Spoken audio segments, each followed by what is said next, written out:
Assalamualaikum warahmatullahi wabarakatuh. Salam bahagia Bapak Ibu Guru hebat. Perkenalkan, saya Wita Pajariah dari SLB Negeri Penajam Pasar Utara. SLB Negeri Penajam Pasar Utara menerapkan kurikulum merdeka yang menekankan merdeka belajar dan penguatan profil pelajar Pancasila. Kali ini saya ingin membagikan pengalaman dalam merencanakan dan menerapkan proses pembelajaran inovatif yang berdiferensiasi di kelas saya. Bapak Ibu guru hebat, pernahkah kalian merasa di situasi kegiatan pembelajaran terasa seperti monoton, kemudian partisipasi siswa masih rendah, kemudian peserta didik kurang terlibat aktif dalam pembelajaran? Nah, pembelajaran masih berpusat pada guru dan peserta didik kesulitan memahami materi pembelajaran yang disampaikan guru.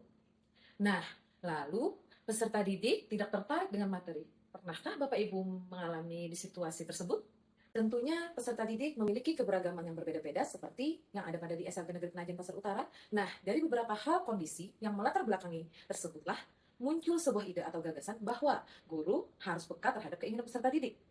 Jadi, penggunaan teknologi terkadang masih minim. Nah, guru harus dapat bertransformasi dari terbiasa di zona nyaman menjadi gagasan inovasi untuk mengupgrade sesuai dengan tuntutan zaman agar peserta didik tidak terbelenggu oleh rutinitas yang monoton, terlebih terhadap materi yang membutuhkan pengalaman langsung seperti pembelajaran menghasilkan karya.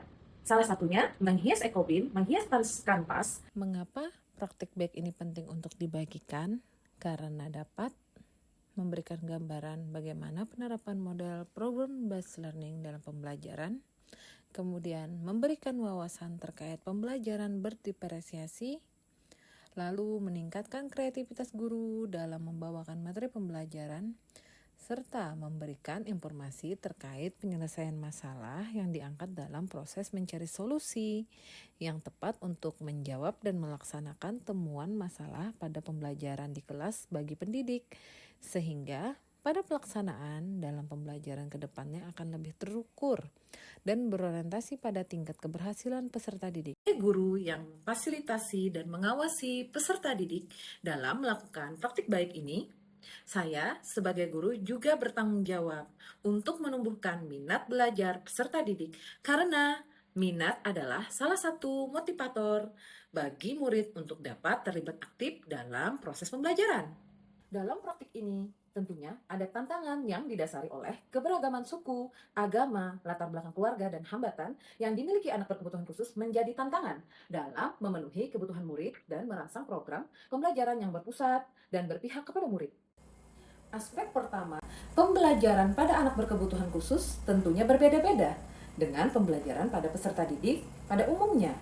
Karena dengan keberagaman tersebut, kita sebagai seorang guru tidak boleh menyamakan cara kita dalam mengajar. Tantangan kedua yaitu minat belajar murid yang masih naik turun. Oleh karena itu, sebagai seorang guru harus menjadi pembelajar sepanjang hayat. Adapun tantangan pada aspek ketiga yang terjadi pada guru selama ini dalam menyampaikan materi terbiasa melakukan pembelajaran dengan metode ceramah atau berpusat pada guru.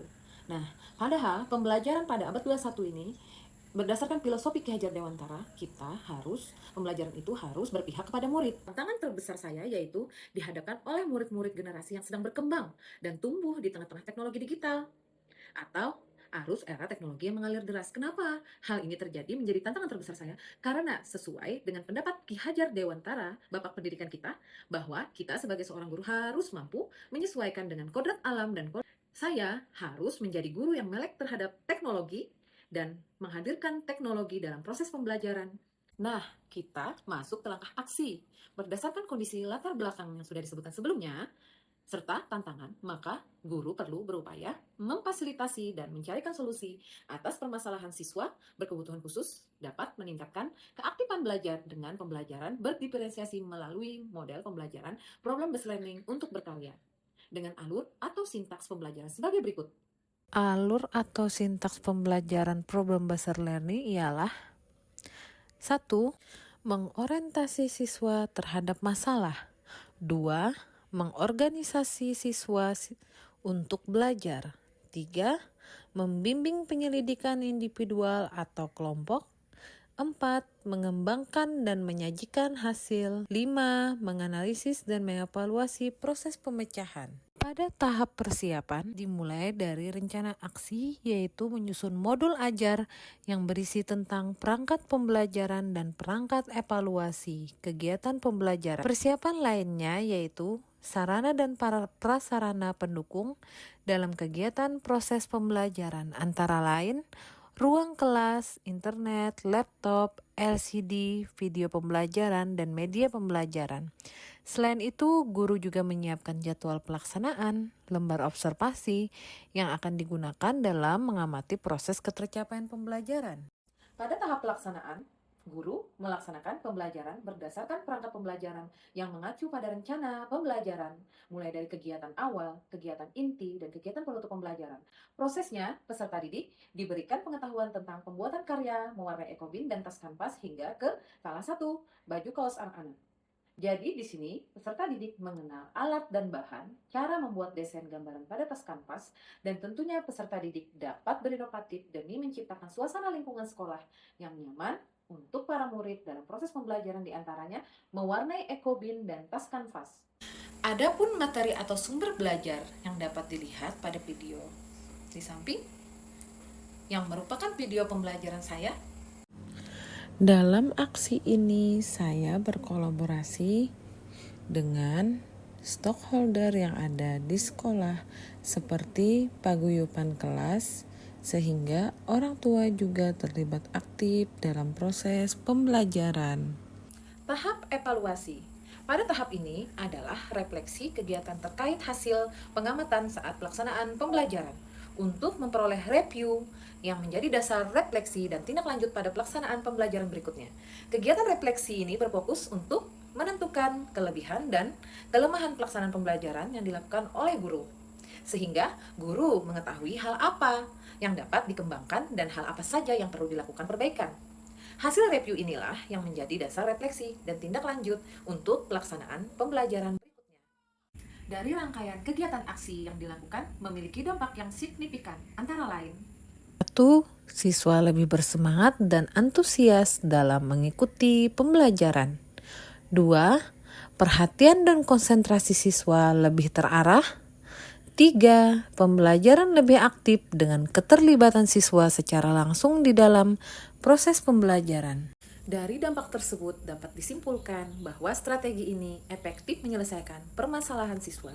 Hal ini dikarenakan siswa terlibat langsung dalam proses pembelajaran, didukung dengan penggunaan media secara konkret, sehingga memudahkan siswa dalam berliterasi digital untuk berkarya. Beberapa dampak yang mempengaruhi keberhasilan dalam praktik baik ini ialah: yang pertama, kerjasama. Dengan meningkatkan kerjasama yang baik antara guru, siswa, dan orang tua, maka pembelajaran akan mudah dipahami oleh siswa. Kedua, kepercayaan.